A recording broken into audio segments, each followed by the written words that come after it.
আচ্ছা, একটু ভাবুন তো ৬০-এর দশকের ভারতের কথা। মানে সদ্য ব্রিটিশ শাসন থেকে মুক্ত হওয়া একটা দেশ। হুম তখন তো চরম দারিদ্র্য, ক্ষুধা আর মহামারীর সাথে আক্ষরিক অর্থে লড়াই চলছে। ঠিক সেই সময়ে দেশের বেশিরভাগ মানুষের কাছে দুবেলা দুমুঠো খাবার জোগাড় করাই সবচেয়ে বড় চ্যালেঞ্জ। কিন্তু ঠিক সেই সময়ে দেশের একেবারে দক্ষিণ প্রান্তে, কেরালার ওই ছোট্ট জেলেপল্লী থুম্বার কথা বলছেন তো? হ্যাঁ, থুম্বা, সেখান থেকে এক অদ্ভুত আর অবিশ্বাস্য দৃশ্য দেখা যাচ্ছে। সাইকেলে আর গরুর গাড়িতে করে পরম যত্নের রকেটের যন্ত্রাংশ নিয়ে যাওয়া হচ্ছে মহাকাশে উৎক্ষেপণের জন্য। মানে খড়ের গাদায় শুয়ে রকেট যাচ্ছে, ভাবলেই গায়ে কাটা দেয়। একদম। একদিকে চরম দারিদ্র্য আর অন্যদিকে মহাকাশ ছোঁয়ার এই পাগল করা স্বপ্ন। আজকের এই গভীর আলোচনার জন্য আমরা বেশ কিছু প্রবন্ধ, জীবনী আর তথ্যচিত্র ঘাঁটছিলাম, আর বারবার মনে হচ্ছিল যে এই একটা মানুষের দূরদর্শিতা ছাড়া ভারতের মহাকাশ গবেষণার ভিত্তি হয়তো চিরকাল অধরাই থেকে যেত। ঠিক তাই। কথা বলছি ড বিক্রম সারাভাইয়ের সম্পর্কে, যাকে ভারতের মহাকাশ কর্মসূচির জনক বলা হয়। আজকের এই গভীর আলোচনায় আমরা তথ্য উৎসগুলোর স্তূপ বিশ্লেষণ করে এই মানুষটির জীবনের পর্তে পর্তে লুকিয়ে থাকা বিস্ময়গুলো খুঁজে বের করব। আর আমাদের এই বিশ্লেষণের মূল লক্ষ্যটাই হল একটা অদ্ভুত বৈপরীত্যের উত্তর খোঁজা। একটু ভেবে দেখলে অবাক হতে হয় যে কিভাবে এক বিলিয়নিয়ার মানে কোটিপতি শিল্পপতির সন্তান বিজ্ঞানকে বেছে নিলেন। যার সামনে বিলাসবহুল জীবন কাটানোর সব রকম পথ খোলা ছিল, তাই না? একদম। সেই আরামদায়ক জীবন বেছে না নিয়ে তিনি প্রায় শূন্য থেকে, বলতে গেলে আক্ষরিক অর্থেই ওই গরুর গাড়ি থেকে শুরু করে একটা দেশের মহাকাশ গবেষণার ভিত্তিপ্রস্তর স্থাপন করলেন। ঠিক আছে, বিষয়টা একটু খুলে বলা যাক। ড বিক্রম সারাভাইয়ের শুরুটা কিন্তু কোনো সাধারণ মধ্যবিত্ত বা ছাপোষা পরিবার থেকে হয়নি। একেবারেই না। ১৯১৯ সালের ১২ই আগস্ট আমেদাবাদের এক অত্যন্ত ধনী আর প্রভাবশালী গুজরাটি জৈন শিল্পপতি পরিবারে তার জন্ম হয়। বাবা আম্বালাল সারাভাই আর মা সরলা দেবী। হ্যাঁ, তারা সেই সময়ের অত্যন্ত নামকরা ব্যক্তিত্ব ছিলেন। তাদের টেক্সটাইল বা কাপড়ের বিশাল ব্যবসা ছিল। কিন্তু এখানে একটা খুব গুরুত্বপূর্ণ বিষয় আছে যা আমাদের সোর্সগুলো থেকে স্পষ্ট হয়ে ওঠে। ওই স্বাধীনতা সংগ্রামের বিষয়টা। ঠিক, এই পরিবারটি শুধু ব্যবসাতেই সীমাবদ্ধ ছিল না, তারা ভারতের স্বাধীনতা সংগ্রামের সাথে ওতপ্রোতভাবে যুক্ত ছিলেন। তাদের বাড়িতে তৎকালীন সব বড় বড় নেতাদের নিয়মিত যাতায়াত আসত। মানে মহাত্মা গান্ধী, জওহরলাল নেহেরু, সরোজিনী নাইডু। এমনকি মৌলানা আজাদ পর্যন্ত সবাই তাদের বাড়িতে আসতেন।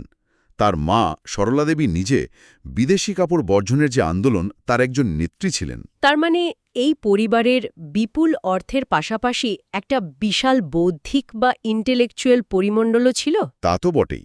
এই অর্থ বা প্রতিপত্তি তাদের শুধু বিলাসবহুল জীবনই দেয়নি, বরং তাদের বাড়িতে এমন সব মানুষদের যাতায়াতের সুযোগ করে দিয়েছিল যাদের সান্নিধ্য পাওয়ার সেকালে একটা স্বপ্নের মতো ব্যাপার ছিল। সুন্দর আকর্ষণীয় গল্প আছে। ওই রবীন্দ্রনাথ ঠাকুরের গল্পটা? হ্যাঁ, বিশ্বকবি রবীন্দ্রনাথ ঠাকুর একবার সারাভাই পরিবারে বেড়াতে এসেছিলেন। তখন তিনি ছোট্ট বিক্রমের চওড়া আর বেশ বড়সড় কপাল দেখে একটা ভবিষ্যৎবাণী করেছিলেন। তিনি বলেছিলেন যে এই ছেলে একদিন অনেক বড় বড় কাজ করবে। একদম তাই। রবীন্দ্রনাথের সেই কথা যে এভাবে অক্ষরে অক্ষরে মিলে যাবে তা হয়তো সেদিন কেউ ভাবতেই পারেনি।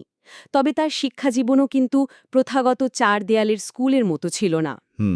সাধারণ স্কুলে যাওয়ার বদলে বাড়িতেই মন্টেসরি পদ্ধতিতে তার পড়াশোনা শুরু হয়। তাদের নিজেদেরই একটা প্রাইভেট স্কুল ছিল, যার নাম ছিল রিট্রিট। আর এখানে সবচেয়ে চমকপ্রদ বিষয়টা হলো তার পড়াশোনার জন্য বাড়িতে রীতিমতো একটা আস্ত ওয়ার্কশপ বা কারখানা তৈরি করা হয়েছিল। হ্যাঁ, সেখানে লেদ মেশিন থেকে শুরু করে লোহা কাটার, কাঠ কাটার, নানা ধরনের যন্ত্রপাতির ব্যবস্থা ছিল। ফলে ছোটবেলা থেকেই যন্ত্রপাতির প্রতি তার একটা স্বাভাবিক আকর্ষণ তৈরি হয়। এই যে শুধু বই পড়ে বিজ্ঞান না শেখা, বরং নিজের হাতে জিনিসপত্র তৈরি করা, এটা তার মধ্যে একটা কনজিউমার বা ভোক্তার বদলে বিল্ডার বা নির্মাতার মানসিকতা তৈরি করেছিল। এরপর ১৯৩৭ সালে তিনি উচ্চশিক্ষার জন্য ইংল্যান্ডে যান এবং কেমব্রিজ ইউনিভার্সিটির সেন্ট জনস কলেজে ভর্তি হন। ১৯৪০ সালে সেখান থেকে ন্যাচারাল সায়েন্সে ট্রাইপোজ সম্পন্ন করেন। একটু দাঁড়ান, এই ট্রাইপোজ ব্যাপারটা একটু বুঝিয়ে বলবেন? যারা শুনছেন তাদের অনেকেরই হয়তো ভাবছেন এটা আবার কী ধরনের ডিগ্রি। হ্যাঁ, অবশ্যই।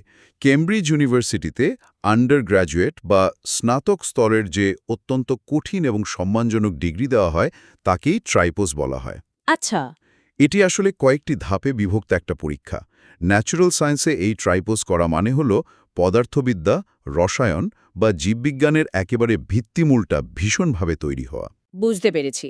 কিন্তু এরপরই তো দ্বিতীয় বিশ্বযুদ্ধ শুরু হয়ে যায়। ঠিক তাই। ইউরোপের পরিস্থিতি তখন ভয়াবহ। ফলে বাধ্য হয়ে তাকে ভারতে ফিরে আসতে হয়।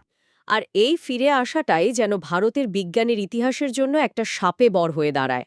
ভারতে ফিরে তিনি সোজা চলে যান ব্যাঙ্গালোরের ইন্ডিয়ান ইনস্টিটিউট অফ সায়েন্সে, মানে আইআইএসসিতে। সেখানে তখন নোবেলজয়ী বিজ্ঞানী ডক্টর সিভি রমনের অধীনে তিনি মহাজাগতিক রশ্মি বা কসমিক রে নিয়ে গবেষণা শুরু করেন। এখানে মহাজাগতিক রশ্মি বা কসমিক রে সম্পর্কে একটু সহজ করে বলা দরকার মনে হয়। অবশ্যই। এই রশ্মিগুলো হল মহাশূন্য থেকে আসা অত্যন্ত উচ্চ শক্তির কণা, যা প্রতিনিয়ত পৃথিবীর দিকে ধেয়ে আসে। এগুলো নিয়ে গবেষণা করলে মহাবিশ্বের অনেক অজানা রহস্য, বিশেষ করে পৃথিবীর চুম্বকীয় ক্ষেত্র বা ম্যাগনেটিক ফিল্ড কিভাবে কাজ করে তা জানা যায়। সেই সময়ে এই বিষয়টা ছিল পদার্থবিদ্যার একেবারে প্রথম সারির একটা গবেষণের বিষয়। আর এই ব্যাঙ্গালোরের ক্যাম্পাসে কিন্তু আরেকটা ঐতিহাসিক ঘটনা ঘটে। এখানেই তার পরিচয় হয় ভারতের আরেক কিংবদন্তি বিজ্ঞানী হোমি জাহাঙ্গীর ভাবার সাথে, যিনি পরবর্তীতে ভারতের পরমাণু কর্মসূচির জনক হয়েছিলেন। হ্যাঁ। একটু কল্পনা করে দেখুন তো দৃশ্যটা। 40-এর দশকের একটা ল্যাবরেটরি।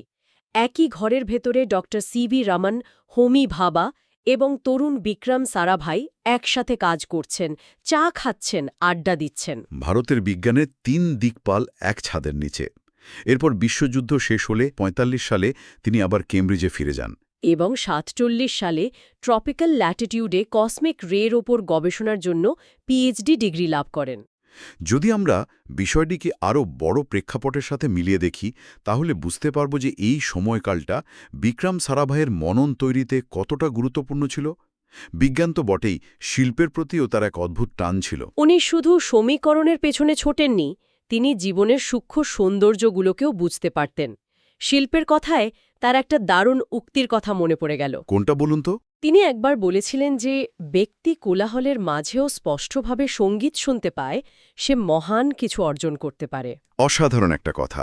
অর্থাৎ চারপাশে শত বাধা বা নেতিবাচক কথার মধ্যেও নিজের লক্ষ্যের প্রতি অবিচল থাকার কথা তিনি বুঝিয়েছেন। আর এই শিল্পপ্রেমের সবচেয়ে বড় প্রমাণ হল বিখ্যাত শাস্ত্রীয় নৃত্যশিল্পী মৃণালিনীর সাথে তার প্রেম ও বিয়ে। এই গল্পটা শুনলে যে কারো মনে হবে এটা বুঝি কোনো সিনেমার দৃশ্য। হ্যাঁ, কোটিপতি পরিবারে সন্তান হওয়ার সত্ত্বেও এঙ্গেজমেন্টের দিন তিনি মৃণালিনীকে হিরে জহরাত দেননি। দিয়েছিলেন একটা অত্যন্ত সাধারণ তিব্বতী আংটি, আর বিয়ের দিন একটা তামার ট্রেতে করে পাঠিয়েছিলেন একটা বিরল নীল পদ্ম। এই ঘটনাটা সত্যি রোমান্সের একটা অন্য মাপকাঠি তৈরি করে দেয়। হীরের আংটির চেয়ে একটা সাধারণ তিব্বতী আংটি আর নীল পদ্ম দেওয়াটা প্রমাণ করে যে তার চিন্তাধারা কতটা গভীর আর শৈল্পিক ছিল। একদম। এরপর তারা দুজন মিলে আহমেদাবাদে গড়ে তোলেন দর্পণ একাডেমি অফ পারফর্মিং আর্টস, যা আজও ভারতের অন্যতম সেরা একটা শিল্পকলা প্রতিষ্ঠান। তবে মানুষের জীবন তো আর সবসময় সরলরেখায় চলে না। এত সাফল্য আর শিল্পবোধের পাশাপাশি তার ব্যক্তিগত জীবনেও বেশ কিছু জটিলতা ছিল। এটা এড়িয়ে গেলে তার সম্পূর্ণ মানুষত্বটিকে বোঝা যাবে না। তথ্য উৎসগুলো ঘাটলে দেখা যায় যে বিবাহিত হওয়ার সত্ত্বেও তার সাথে ডক্টর কমলা চৌধুরী নামক একজন বিদুষী নারীর প্রায় ২০ বছরের দীর্ঘ একটা সম্পর্ক ছিল। ডক্টর কমলা চৌধুরী ছিলেন তৎকালীন ভারতের একজন অত্যন্ত বিশিষ্ট শিক্ষাবিদ এবং মনোবিজ্ঞানী। এই সম্পর্কের বিষয়টা সত্যিই তার জীবনের একটা জটিল অধ্যায়। এটি শুধু ব্যক্তিগত সম্পর্কের মধ্যেই সীমাবদ্ধ ছিল না, বরং তার প্রতিষ্ঠান গড়ার সিদ্ধান্তকেও নাকি বেশ প্রভাবিত করেছিল বলে অনেক ইতিহাসবিদ মনে করেন। বিশেষ করে ইন্ডিয়ান ইনস্টিটিউট অফ ম্যানেজমেন্ট বা আইআইএম আহমেদাবাদে প্রতিষ্ঠার পেছনে এই সম্পর্কের একটা প্রচ্ছন্ন প্রভাব ছিল বলে একটা বড় অংশের বিশ্বাস। অনেকেই বলেন ডক্টর কমলা চৌধুরীকে তিনি নিজের কাজের কাছাকাছি রাখতে চেয়েছিলেন বলেই আইআইএম আহমেদাবাদে তৈরি করার জন্য তিনি এত জোর দিয়েছিলেন, তাই না? হ্যাঁ, কমলা চৌধুরী পরে এই প্রতিষ্ঠানের প্রথম রিসার্চ ডিরেক্টর হন। কিন্তু তার মেয়ে মল্লিকা সারাভাই তো এই দাবি মানতে চাননি। ঠিক। মল্লিকা সারাভাই পরে এই দাবি নাকচ করে দিয়ে বলেছেন যে শুধুমাত্র ব্যক্তিগত সম্পর্কের কারণে এত বড় একটা প্রতিষ্ঠান আহমেদাবাদে আনা হয়েছিল এমনটা ভাবা তার বাবার দূরদর্শিতা এবং দেশপ্রেমের প্রতি অবিচার করা। কারণ আহমেদাবাদ তখন একটা বড় শিল্পনগরী হিসেবে গড়ে উঠছিল। একদম। আর সেখানে একটা ম্যানেজমেন্ট স্কুল হওয়াটা লজিক্যাল ছিল। তবে সম্পর্কটির অস্তিত্ব এবং তা নিয়ে মানসিক টানাপোড়েন যে ছিল তা কেউই অস্বীকার করেন না। একজন মানুষ হিসেবে তার এই বৈপরীত্য তাকে আরও বেশি বাস্তব এবং রক্তমাংসের মানুষ হিসেবে আমাদের সামনে তুলে ধরে। এবার একটু সেই 60-এর দশকে ফেরা যাক, কারণ ওই সময়টা ভারতের ইতিহাসের জন্য একটা টার্নিং পয়েন্ট। ভারতের তখন মহাকাশ গবেষণার স্বপ্ন দেখার কোনো লজিকই সাধারণ মানুষের কাছে ছিল না। তা তো বটেই। দেশের মানুষের ভাত জুটছে না আর সরকার মহাকাশে রকেট পাঠাবে। যে কোনো সাধারণ নাগরিক বা সংবাদ মাধ্যমের একটাই প্রশ্ন ছিল, ভাতের বদলে রকেট কেন? গরিব দেশের মহাকাশ গবেষণার কি দরকার? এটা কি স্রেফ টাকা ওড়ানো নয়? আর ঠিক এই সমালোচনার উত্তরটা তিনি যেভাবে দিয়েছিলেন তাতেই লুকিয়ে আছে ডক্টর সারাভাইয়ের আসল দূরদর্শিতা। তার লক্ষ্য কিন্তু আমেরিকা বা রাশিয়ার মতো চাঁদে বা মঙ্গলে গিয়ে নিজেদের ক্ষমতা প্রদর্শন করা ছিল না। মানে সামরিক মহাকাশ দৌড়ে নামা তার উদ্দেশ্য ছিল না। একেবারেই না। তিনি খুব স্পষ্টভাবে বলেছিলেন যে মহাকাশ প্রযুক্তি কোনো বিলাসিতা নয়, বরং এটি একটা গরিব দেশের সমস্যার সমাধানের সবচেয়ে আধুনিক হাতিয়ার হতে পারে। তিনি যুক্তি দিয়েছিলেন যে মহাকাশ থেকে যদি আমরা দেশের ওপর নজর রাখতে পারি, তাহলে আমরা কৃষকদের আগে থেকে আবহাওয়ার পূর্বাভাস দিতে পারব। জেলেরা সমুদ্রে কোথায় গেলে বেশি মাছ পাবে তা স্যাটেলাইটের মাধ্যমে জানা যাবে। তিনি চেয়েছিলেন প্রযুক্তির সুবিধা যেন দেশের একেবারে প্রত্যন্ত গ্রামের সাধারণ মানুষের কাছে পৌঁছায়। তার কাছে মহাকাশ ছিল একটা টুল, কোনো ট্রফি নয়। আর ঠিক এখানেই বিষয়টা সবচেয়ে চমকপ্রদ হয়ে ওঠে। রকেট উৎক্ষেপণ কেন্দ্র স্থাপনের জন্য জায়গা খোঁজার বিষয়টা। হ্যাঁ, অনেক খোঁজাখুঁজির পর কেরালার থুম্বাকে বেছে নেওয়া হলো। কিন্তু প্রশ্ন হলো, এত জায়গা থাকতে ওই ছোট্ট জেলেপল্লী থুম্বা কেন? এর পেছনে একটা চমৎকার বৈজ্ঞানিক কারণ আছে। থুম্বা হল পৃথিবীর চৌম্বকীয় নিরক্ষরেখা বা ম্যাগনেটিক ইকুয়েটরের খুব কাছাকাছি অবস্থিত। এটা আবার কি? আমরা তো ভূগোল বইয়ে সাধারণ বিষুবরেখা বা ইকুয়েটরের কথা পড়েছি। হ্যাঁ, ভৌগোলিক বিষুবরেখা তো পৃথিবীর ঠিক মাঝখান দিয়ে গেছে, কিন্তু ম্যাগনেটিক ইকুয়েটর হল এমন একটা কাল্পনিক রেখা যেখানে পৃথিবীর চৌম্বকীয় ক্ষেত্র বা ম্যাগনেটিক ফিল্ডের লাইনগুলো ভূপৃষ্ঠের একেবারে সমান্তরালে থাকে। আচ্ছা।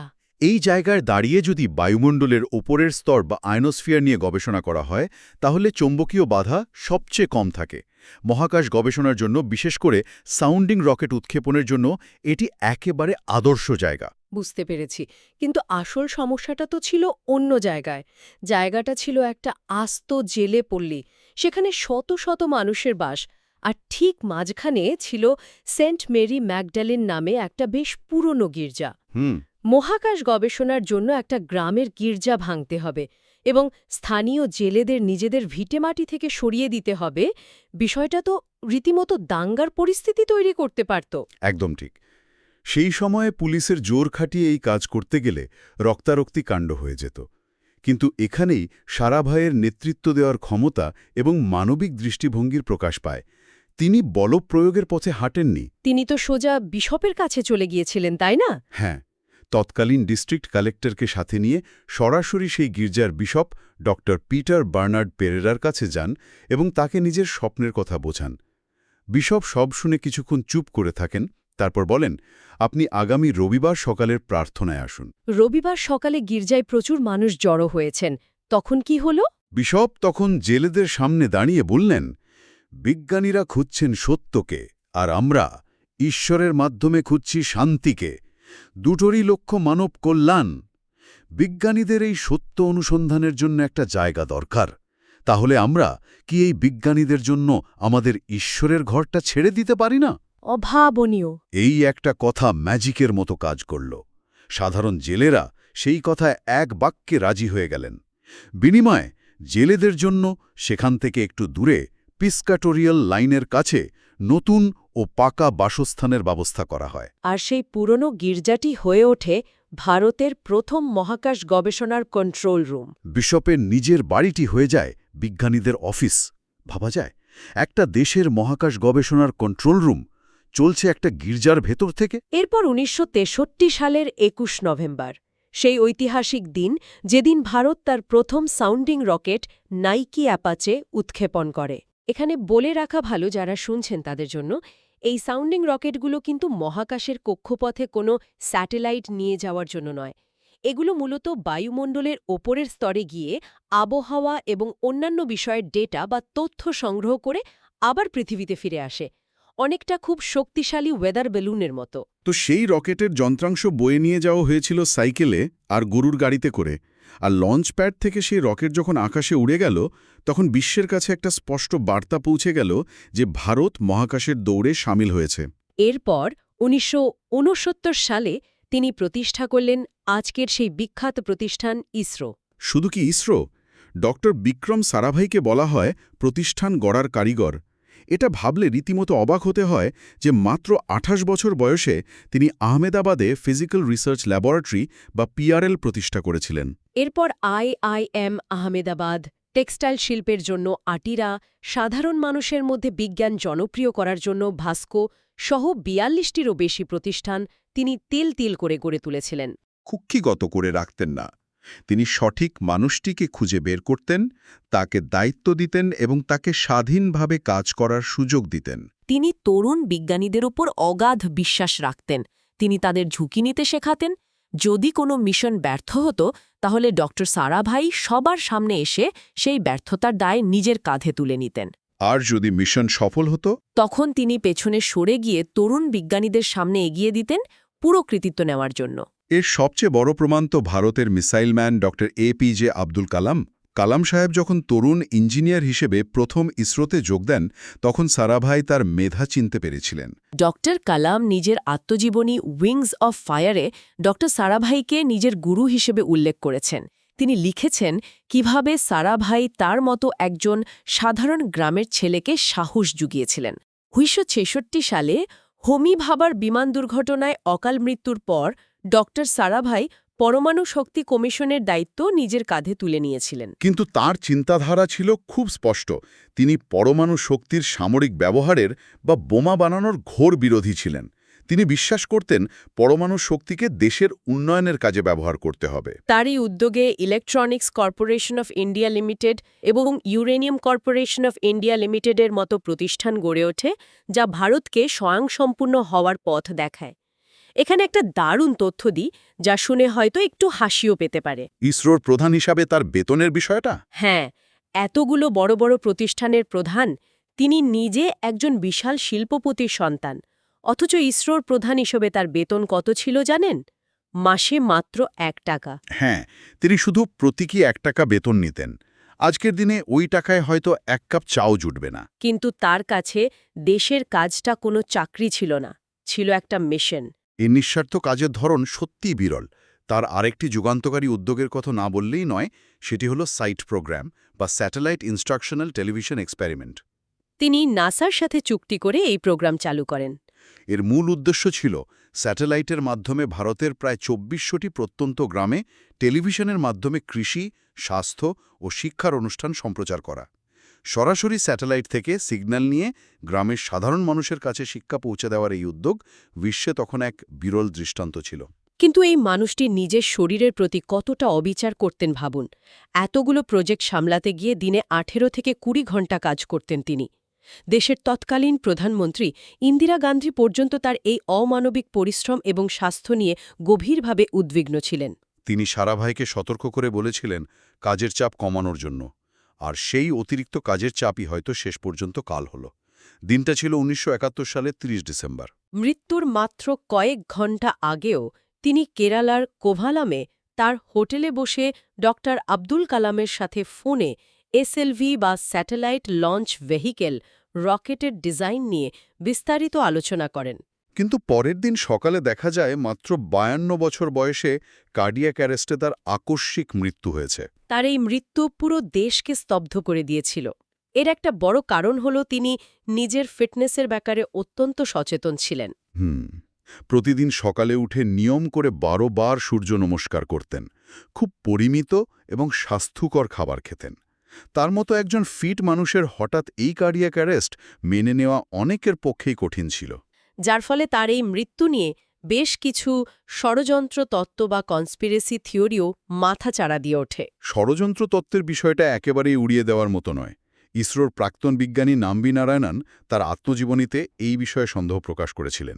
তিনি লিখেছিলেন যে মানুষটি জীবনে কখনো ধূমপান বা মদ্যপান করেননি, তার এভাবে হঠাৎ মৃত্যু কিভাবে হতে পারে। সবচেয়ে বড় প্রশ্ন ওঠে যখন তার মৃতদেহের কোনো ময়নাতন্ত্র বা পোস্টমর্টম করা হয়নি। এর পেছনে অবশ্য একটা আবেগঘন কারণ ছিল। হ্যাঁ, শোনা যায় তার মায়ের অনুরোধেই ময়নাতন্ত্র করা হয়নি। মা বলেছিলেন ছেলের শরীরে যেন মৃত্যুর পর কোনো ছুরিকাছি বা আঁচড় না কাটা হয়। কিন্তু এই সিদ্ধান্তটি তার মৃত্যুকে ঘিরে থাকা রহস্যকে আরও ঘনীভূত করেছে।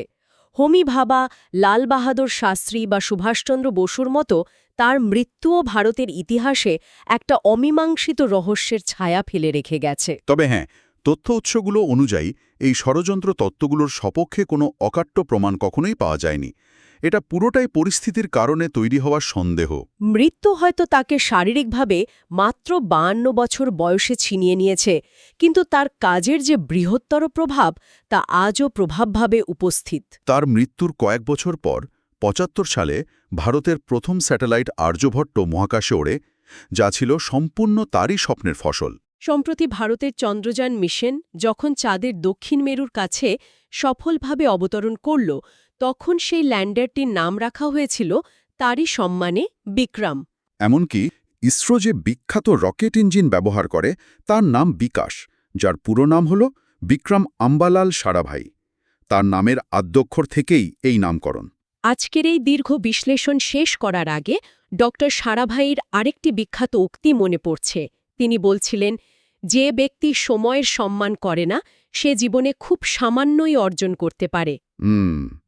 আমাদের জীবনে এর চেয়ে বড় শিক্ষা আর কি হতে পারে? তিনি নিজে কোটিপতি পরিবারের সন্তান হয়েও বিলাসব্যসনে একটা দিনও সময় নষ্ট করেননি। নিজের সুযোগ সুবিধা, শিক্ষা এবং সম্পদকে বৃহত্তর সমাজের উপকারে একটা পিছিয়ে পড়া দেশের মাথা তুলে দাঁড়ানোর কাজে ব্যবহার করেছেন। সত্যি তাই। তবে আজকের মতো এই আলোচনা শেষ করার আগে এই তথ্য উৎসগুলোর বাইরে গিয়ে একটা গভীর প্রশ্ন এখানে উঠে আসে, যা যারা শুনছেন তাদের মনের মধ্যে একটা বড়সড় চিন্তার খোরাক যোগাবে। কি রকম?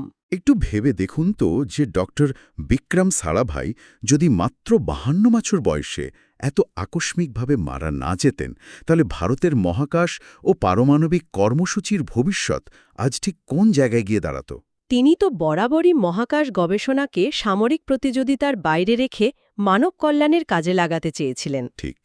তিনি বেঁচে থাকলে স্নায়ুযুদ্ধের সেই সামরিক মহাকাশ দৌড়ে না জড়িয়ে ভারত কি হয়তো আরও কয়েক দশক আগেই জলবায়ু পরিবর্তন ঠেকাতে বা পৃথিবীর পরিবেশ রক্ষায় সম্পূর্ণ নতুন এবং পরিবেশমুখী কোনো মহাকাশ মডেল গোটা বিশ্বকে উপহার দিতে পারত? এই প্রশ্নটা সত্যিই ভাবনার জগৎকে একেবারে নাড়িয়ে দেয়। একজন মাত্র মানুষের স্বপ্ন এবং কাজ কিভাবে একটা গোটা দেশের ভবিষ্যৎ বদলে দিতে পারে, তার চেয়ে বড় উদাহরণ হয়তো আর নেই। আজকের মতো আমাদের এই তথ্যবহুল আলোচনা এখানেই শেষ করছি। নতুন কোনো বিষয় নিয়ে আবার কথা হবে।